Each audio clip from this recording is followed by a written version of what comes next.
স্বামী মারা যাওয়ার পর থেকে ২-৭ বছরের জীবনটা ভার হয়ে উঠেছিল মালিনী দেবীর কাছে।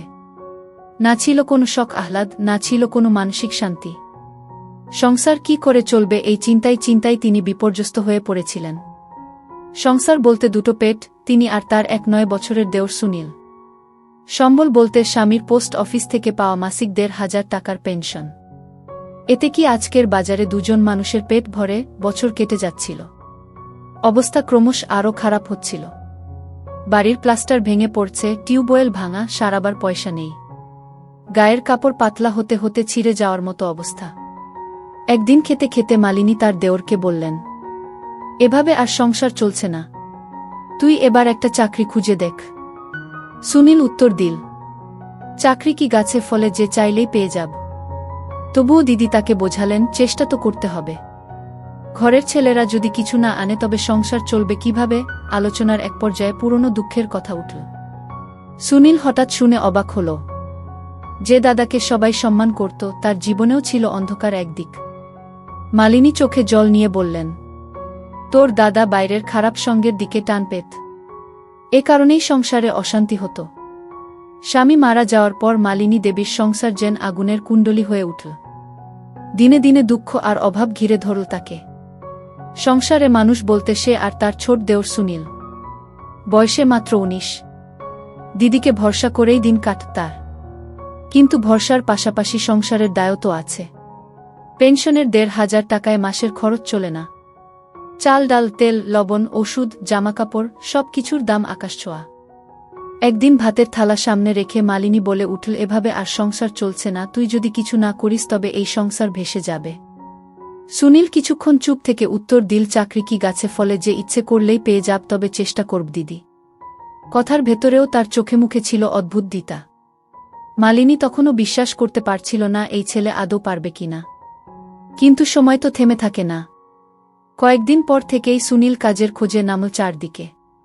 কখনো বাজারে গিয়ে লোকেদের জিজ্ঞেস করে ছোটখাটো কাজ আছে কিনা, কখনো আবার স্কুলের সামনে দাঁড়িয়ে টিউশনের খোঁজ করে। তবু তেমন কিছু হচ্ছে না। এদিকে ঘরে অভাব চেপে বসছে আরও। এক রাতে অন্ধকার ঘরে খেতে বসে মালিনী আবার পুরনো দিনের কথা টেনে আনল। সুনীল অবাক হয়ে শুনল তার দাদা নাকি নেশায় আসক্ত ছিল। বাইরের খারাপ সঙ্গেই সংসার ভাঙত, অশান্তি হতো। এতদিন যে মানুষটাকে সে দেবতার মতো মানত, আজ হঠাৎ যেন ভেঙে পড়ল সেই বিশ্বাস। মালিনী কান্না চেপে বলল, ওইসব আড্ডা আর নেশায় ওকে শেষ করে দিল।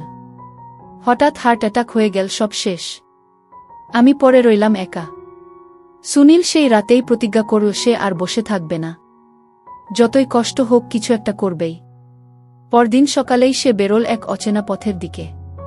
কাজের খোঁজে হাঁটতে হাঁটতে হঠাৎ একটা দোকানে চোখ পড়ল। ছোটখাটো একটা হার্ডওয়্যার দোকান। দোকানদার লোকটিকে দেখে জিজ্ঞেস করল, কাজ খুঁজছ? সুনীল মাথা নেড়ে হ্যাঁ বলতেই লোকটা বলল, দোকান গুছিয়ে বসিয়ে দেওয়ার জন্য একটা লোক লাগবে। টাকা কম, তবে প্রতিদিন খাওয়া দাওয়া জুটবে। সুনীল এক মুহূর্ত দেরি না করে রাজি হয়ে গেল। সেই দোকানেই শুরু হলো তার নতুন জীবন। দিদিকে খবর দিয়ে সে খুশিতে ভরে উঠল। মালিনীর চোখে তখন আশার আলো। তবে তার মনে ভয়ও কাজ করছিল, বাইরের দুনিয়া যেমন কঠিন তেমনি প্রলোভনে ভরা। সুনীল সেই প্রলোভনে টিকতে পারবে তো? দিন কেটে যেতে লাগল।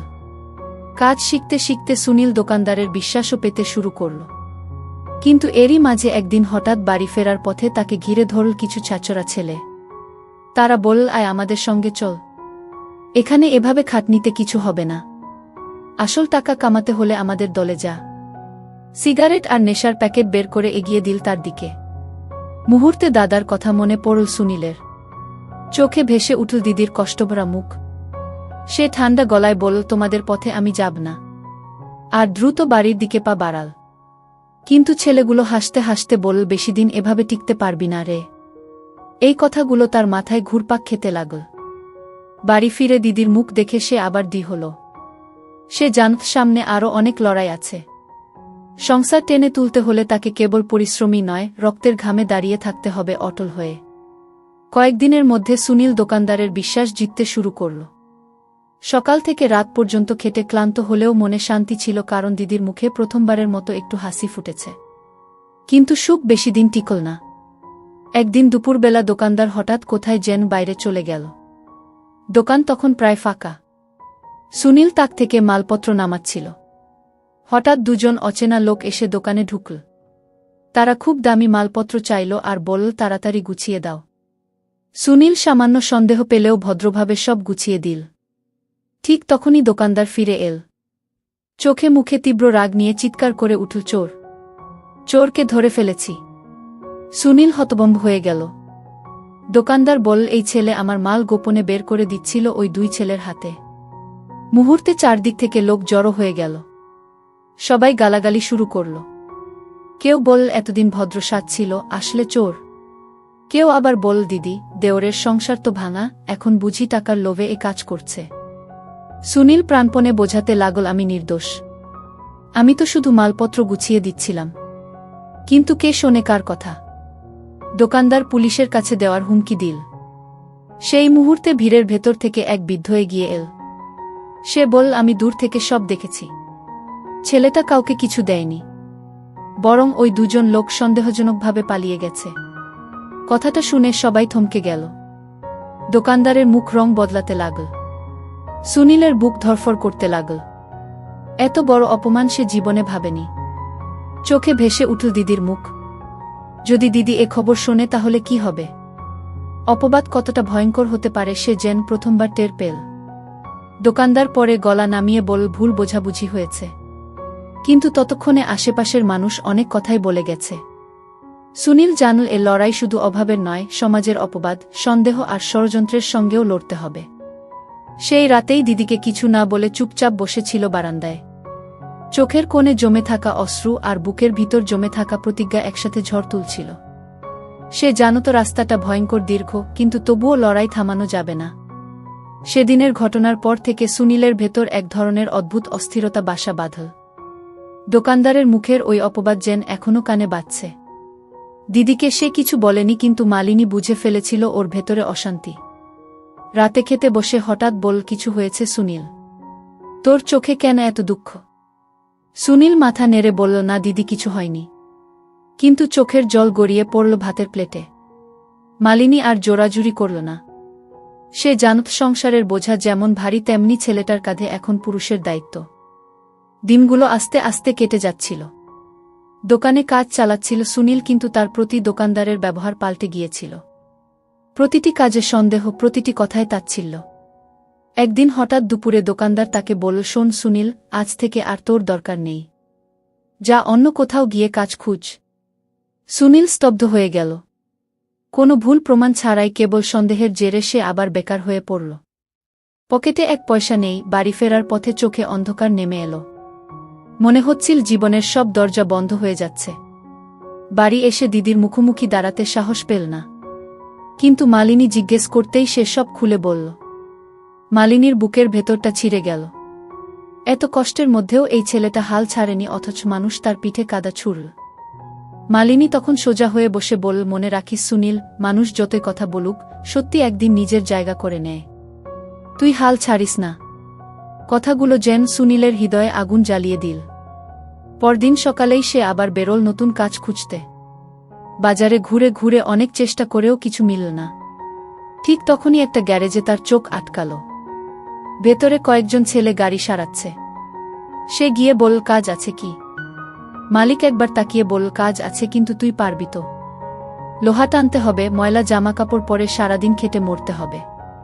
সুনীল বিন্দুমাত্র দেরি না করে রাজি হয়ে গেল। সেই দিন থেকেই শুরু হলো তার গ্যারেজের জীবন। তেলের গন্ধ, কালো ধোয়া, হাত কেটে রক্ত পড়া, সবকিছু শীতে শিখল সে। ধীরে ধীরে কাজে হাত পাকাতে লাগল। মালিকও খুশি হতে লাগল। কিন্তু সমস্যা তৈরি হলো অন্য জায়গায়। গ্যারেজের কিছু ছেলে রাতের পর রাত মদের আসরে যেত। তারা বারবার ডাকত সুনীলকে। বলতো, আয় না ভাই, তুই তো তরুণ, মজা কর। মেয়েশরাব ছাড়া কি আর জীবন? প্রথমে সুনীল এড়িয়ে যেত, কিন্তু এক রাতে তারা জোর করে টেনে নিয়ে গেল। অন্ধকার ঘরে ঢুকেই সুনীল স্তব্ধ হয়ে গেল। টেবিলে মদের বোতল, ধোঁয়ায় ভরা পরিবেশ আর অচেনা কিছু মেয়ের হাসাহাসি। সে ভয়ে বেরিয়ে আসতে চাইলে একজন তার কাঁধে হাত রেখে বলল, ভয় পাচ্ছিস কেন? এভাবেই তো মানুষ বড় হয়। সুনীলের মাথার ভেতর দাদার মুখ ভেসে উঠল। দাদার মতো যদি সেও এই পথে পা বাড়ায় তবে সংসার শেষ হয়ে যাবে। হঠাৎ সে জোরে ধাক্কা মেরে বাইরে বেরিয়ে এলো। গ্যারেজের ছেলেরা পিছন থেকে চিৎকার করে গালাগালি করল। কিন্তু সে আর পিছন ফিরে তাকাল না। দৌড়াতে দৌড়াতে বাড়ি ফিরে এলো। বারান্দায় বসে হাঁপাতে হাঁপাতে মনে মনে বলল, না, আমি দাদার মতো হব না। আমি আমার দিদিকে কষ্ট দেব না। কিন্তু জানত না এই প্রতিজ্ঞার পরই আসছে সবচেয়ে বড় ঝড়। পরের সপ্তাহে হঠাৎ এক রাতে গ্যারেজে আগুন লেগে গেল। আগুনে দোকানের অনেক মালপত্র পুড়ে ছাই হয়ে গেল। আর আশ্চর্যজনকভাবে লোকেরা সন্দেহের আঙুল তুলল সুনীলের দিকে। কারণ সেদিন রাতেই সে কাজে ছিল না। কেউ বল, নিশ্চয়ই প্রতিশোধ নিতে সে আগুন ধরিয়েছে। মালিক ক্ষিপ্ত হয়ে পুলিশে খবর দিল। পুলিশ এসে সরাসরি ধরে নিয়ে গেল তাকে। হাতকড়া পরার মুহূর্তে সুনীলের চোখে শুধু একটাই ছবি ভেসে উঠল, দিদির কাঁপা মুখ। এ কি তবে তার লড়াইয়ের শেষ?